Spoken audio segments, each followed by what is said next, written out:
शामिल करते हैं अपनी बातचीत में। सुशील जी नमस्कार जी। सबसे पहले आप अपना ब्रॉड व्यू बता दें मार्केट में, उसके बाद हम डायरेक्टली स्टॉक्स पे जाएंगे अगर आपके पास कोई क्लियर व्यू बन रहा है अभी तो। मार्केट की चार्ट हमेशा ही क्लियरली बताती है, जब मार्केट को नहीं भी चलना होता तो भी वो क्लियरली कहती है। जैसे bank Nifty last 13 calendar days से साइडवेज ही है और वही प्रेडिक्शन था।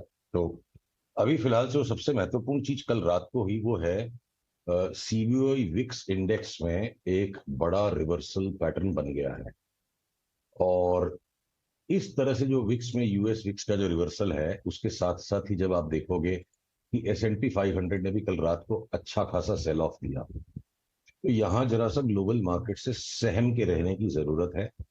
और और अगर ये विक्स मुझे लगता है 32 तक भी चला जाए तो अच्छा खासा करेक्शन, ये मेरी क्रिसमस की जगह कहीं ऐसा नहीं हो जाए कि लार्ज कैप्स में जो बुल्स हैं वो मेरी किस्मत बोलते रह जाए।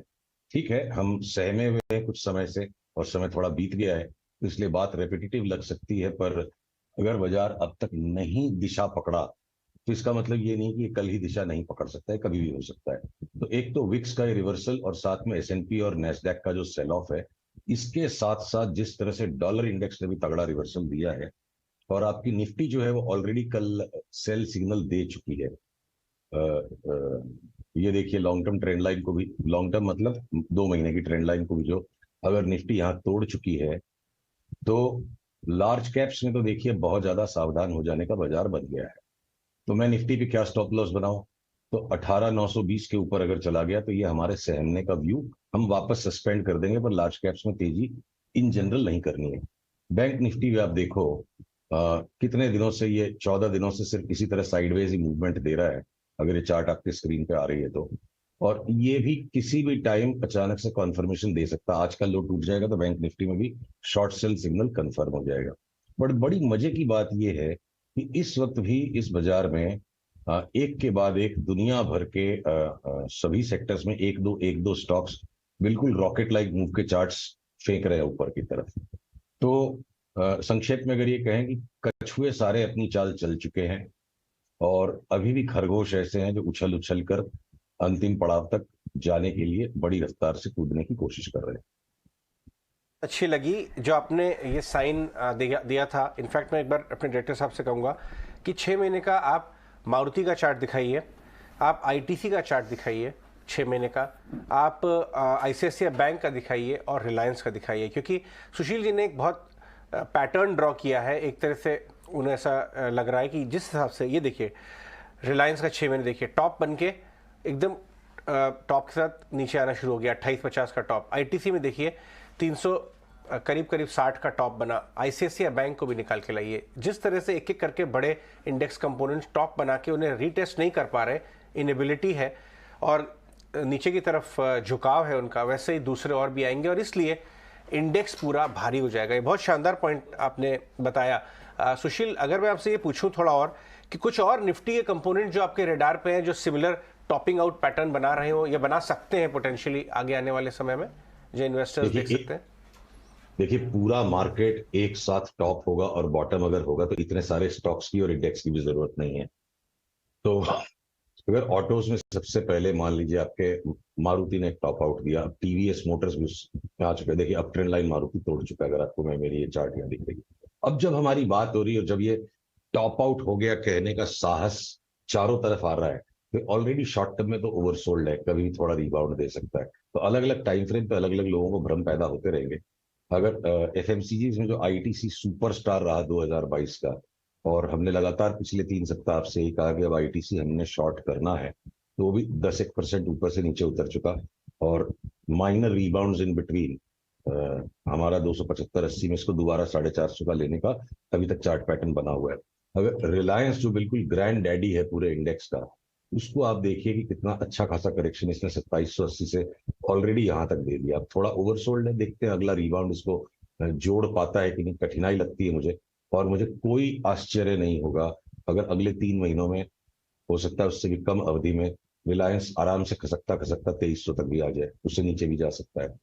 तो अब उसी तरह अगर बैंक्स में मैं देखूं, HDFC bank, ICICI bank top out का सिग्नल दे चुके, ऑलरेडी एक डिसेंट करेक्शन सेट इन हो गया है। एक्सिस बैंक भी उसी तर्ज पे है। बैंक्स में मैंने जैसे आपसे कहा कि लार्ज कैप बैंक्स में बंधन बैंक छोड़ के हम हर एक बैंक को बेचने का इंतजार कर रहे हैं, और जो बेतहाशा तेजी हमने पीएसयू और स्मॉल बैंक्स में भी खाई, उनमें सब में से प्रॉफिट टेकिंग करके निकल चुके हैं। तो ऑटोज भारी हो गए, बैंक्स भारी हो गए, एफएमसीजीज में भी ना ना ना ना करते करते हिंदुस्तान लीवर अपने नए हाई की तरफ करीब करीब पहुंच गया। टाटा कंज्यूमर टॉप आउट हो चुका है। तो सभी एक एक करके लार्ज कैप स्टॉक्स बारी बारी बारी अब यहां से करेक्शन दे रहे हैं। कि करेक्शन इंटेंसिफाई होता है कि नहीं, हमें देखना है। राइट सुशील, ऐसे में जहां पर आपको टॉप आउट के साइन नहीं दिखते हैं, जहां आपको रिवर्सल के साइन दिखते हैं, क्या मेटल पैक में आपको एल्यूमिनियम पैक से, स्टील काउंटर से कहीं पर आपको अब रिवर्सल के साइन दिखते हैं जहां पर पोजीशन बाई की बनाई जा सकती है? नहीं जी, देखिए टाटा स्टील भी जो है ना 20% करेक्शन की तैयारी में है। कल का ये जो फ्लेयर अप था और ये जो ब्रेकआउट ट्रेडिंग करना, देखिए technical analysis is actually social science, इसको लोग जबरदस्ती फिजिक्स बना रहे हैं। पैसा जो है बहुत ही एक मानवीय कंसेप्ट है। बंदर, लंगूर, घोड़ा, खरगोश तो पैसे को जानते नहीं है। It's a very very human thing. तो फाइनली फाइनेंशियल मार्केट्स ऑल्सो, चाहे क्वांट फाइनेंस भी लगा लीजिए, we are eventually dealing with the social science.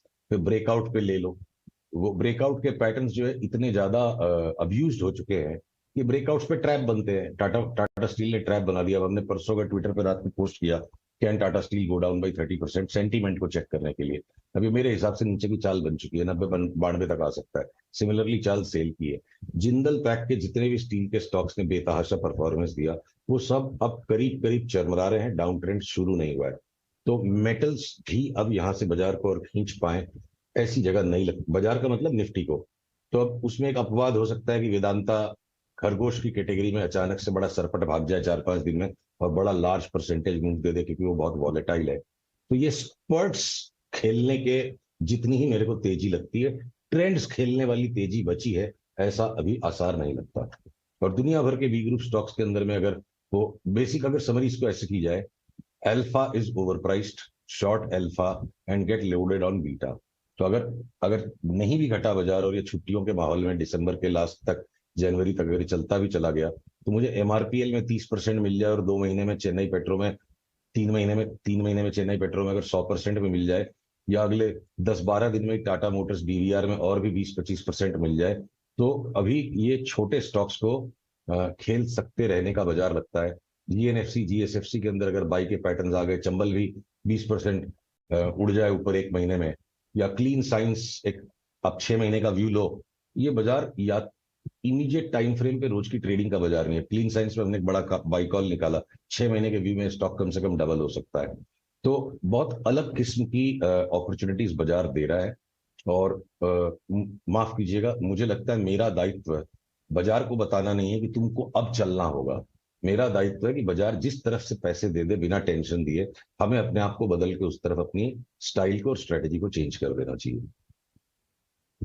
Right, all right Sushil ji, बहुत बहुत शुक्रिया ढेर सारी बातें बताने के लिए बाजार के बारे में।